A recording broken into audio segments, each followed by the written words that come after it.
If you love scratchers from the Virginia Lottery, you'll love the High Roller Blackjack Scratcher with a chance to win up to 10 times your prize. Look for it at your favorite Virginia Lottery retailer. In fact, you can drive there right now. Now that's an everyday win. Odds of winning any prize, 1 in 4.16.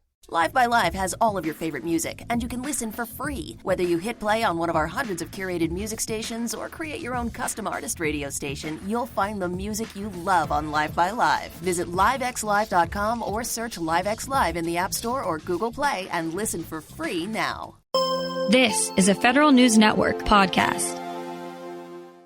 Not many people can claim association with an agency spanning nearly 50 years, but my next guest can. In the case of the Peace Corps, she's been working for, with, and in it for almost the 60 years the Peace Corps is celebrating this year. And she's got a great title to go with that experience, expert in the Office of the Director. We welcome Kate Raftery. Ms. Raftery, good to have you on. Thank you very much for having me. And we should point out you didn't work for the Peace Corps continuously because no one can do that. But tell us how you have been orbiting that agency for all this time. Well, I started with Peace Corps in 73 as a Peace Corps volunteer. And from that adventure, I then moved around to different countries providing training for new volunteers. And then I was on the staff in a variety of countries and in the headquarters.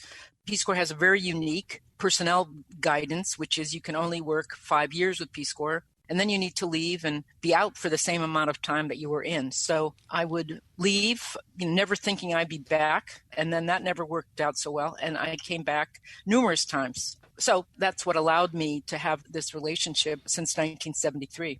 Wow, it sounds like what the Peace Corps does aligns in some deeper level with your own values. That's an interesting point. Of course, everything in the rearview mirror is far clearer. My career has been woven in with service. I worked for AmeriCorps. I also worked for the International Youth Foundation, the National Park Service. So things that had an element of service. And oftentimes the other sort of common theme has been youth. I think I've invested a lot of time and energy in working with young people because they tend to give me hope for the future when I don't always see it in my own mind. So working with young people has really given me the opportunity to think that the next generation will be better. And that's the moment now. Absolutely. And let's talk about some topical issues. The pandemic. Of course, it's affected every federal agency because people had to telework and so forth. But Peace Corps, like State Department, is operating in many, many other countries that have been affected. What has been the effect on Peace Corps, especially on the volunteers out there? Well, what resulted on actually March 15th, a decision was made to bring home all of the 7,000 volunteers that were serving across the globe. And it was one of the most challenging decisions that the agency has had to make over its 60 years of their history. And we brought 7,000 volunteers home over a course of 8 days. That was a mammoth task and really could not have been done if we hadn't really had the relationships that we have around the world. We had folks at the community level, the family level, the ministry level, the presidential level, all saying, well, if you've made a decision that you need Peace Corps volunteers to leave, well, then we're going to help you. We'll drive out and pick them up. We will find flights to fly them home because what we were facing was two things. One was the access to medical attention was getting less and less, and borders were closing moment by moment. And so we realized that if we didn't do it at the moment that we decided to do it, very good chance that we would have had volunteers and staff stranded, if you will, in countries without medical care for what now would be a year. So all of the volunteers came home, and we fortunately had no mishaps trying to move that many people that quickly. And many of them had to quarantine away from their home. Our hope was that they could go home to their home of record, but many of them had family members that were either older or had health conditions. So we had to find places for them to quarantine, along with the fact, as you mentioned, all of our staff also went home on March 13th to start working from home. And so it posed a real challenge. And I think the moment we had all of the volunteers home and accounted for, if you will, then we started to think about now what? What are going to be the tripwires that will say to us, now we can go back to country? And have any volunteers gone back at this point? No volunteers have gone back. It's truly a moving target. We had 4 countries projected for a December return, and the number of incidents in those countries then just spiked. So that had to change.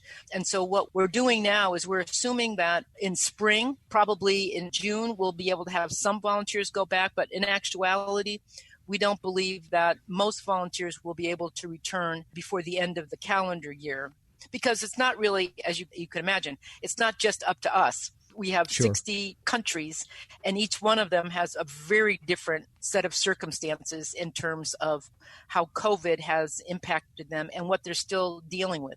We're speaking with Kate Raftery. She's an expert in the Office of the Director of the Peace Corps. And just from an operational standpoint, people do have terms that they serve as volunteers. Will this be offset so that they can do their 2 years? Yes. So another decision that was made operationally was that we would close what we call close people's service. So it's not as if they're on hold, if you will. We closed their service, and we have gone back, and we've gone back on a regular basis to touch base with folks to say, are you still interested in returning? Either returning to your country of service that you left or returning to where you're most needed. And at this point, we have roughly 2,000 volunteers who are sort of standing ready, if you will, to return. But we know that people have to get on with their lives. It's now been a year that they've been on hold. And, many of them have tried to find ways to be employed. Some of them have taken some very interesting courses, actually trying to prepare themselves for returning. But we realize that the longer and longer the delay is, we run the risk. But I will say we're also very encouraged because people continue to apply, even not knowing when. I mean, in the past, you would say, well, I want to be a health volunteer in Paraguay going in September. Now people are applying to serve whenever and wherever. And in actuality, I think that's a wonderful message that people just want to serve, particularly knowing that every country they will go to, they're grappling with, the product of COVID just as much as we are. Sure. And looking at the bigger picture over the many decades you've been associated with the Peace Corps, what have you seen in how the volunteers that sign up or the people that apply, how has that been changing? The demographics have changed somewhat. Initially, in the early 60s, there were far more men than women that served. That started to kind of balance out. And now, for the most part, there's always a few more women than there are men at any one time.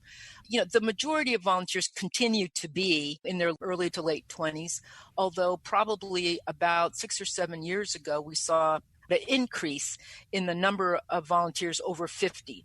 And again, talking about the federal government here, as we see so many folks retiring, they're retiring from their job, but they're not done, right? And so we've been delighted, as have countries been delighted, when you have someone coming with 20, 30, 40 years of experience, they provide a whole nother set of skills. So that number of volunteers over 50 has been increasing, and for us, we hope it will continue. So I think the age group, pretty much the same in terms of younger. Because we don't take families, there's always this gap. We have folks who, they might be married, but they haven't had a family yet, so they might serve earlier in life. Then when life really happens and families and other commitments take hold, there'll be sort of a gap. Then potentially when folks are hitting 50 or over, or when kids are going off to college, then they might consider Peace Corps again. Sure. Now, you are an expert in the Office of the Director. Right now, there's an acting director. We're sort of between administrations and so forth.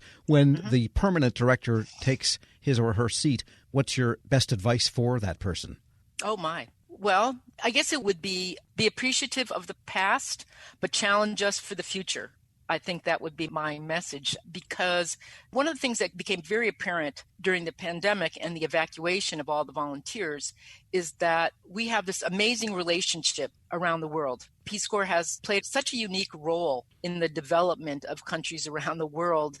And you find, you go and you speak with the Minister of Health and come to find out his first teacher was a Peace Corps volunteer.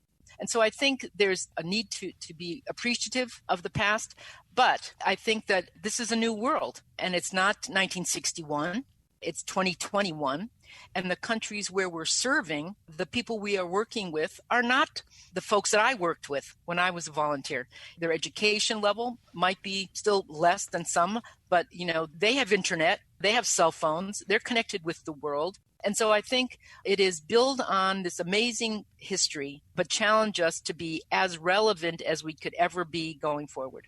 Kate Raftery is an expert in the Office of the Director of the Peace Corps. Thanks so much for joining me. No, my pleasure. We'll post this interview at federalnewsnetwork.com/Federal Drive. Hear the Federal Drive on demand. Subscribe at Podcast One or wherever you get your shows.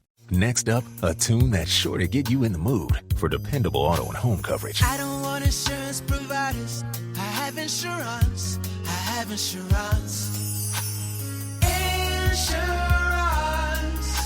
I pay for service like you, and I know they'll be there for you too. Gets me every time. Visit AAA.com/insurance and save up to 20%. Goodbye, insurance. Hello. Insurance. Winning comes in all shapes and sizes. It's different for everyone. One thing is certain. Every day there's an opportunity for a win. Just like scratchers from the Virginia Lottery. Everyday grab and go. Everyday giftable. Everyday fun. It's where anticipation meets instant gratification. Like the new Virginia Lottery Scratcher High Roller Blackjack with a chance to win up to 10 times your prize. Now, that's an everyday win. Drive to a retailer near you. Odds of winning any prize, 1 in 4.16.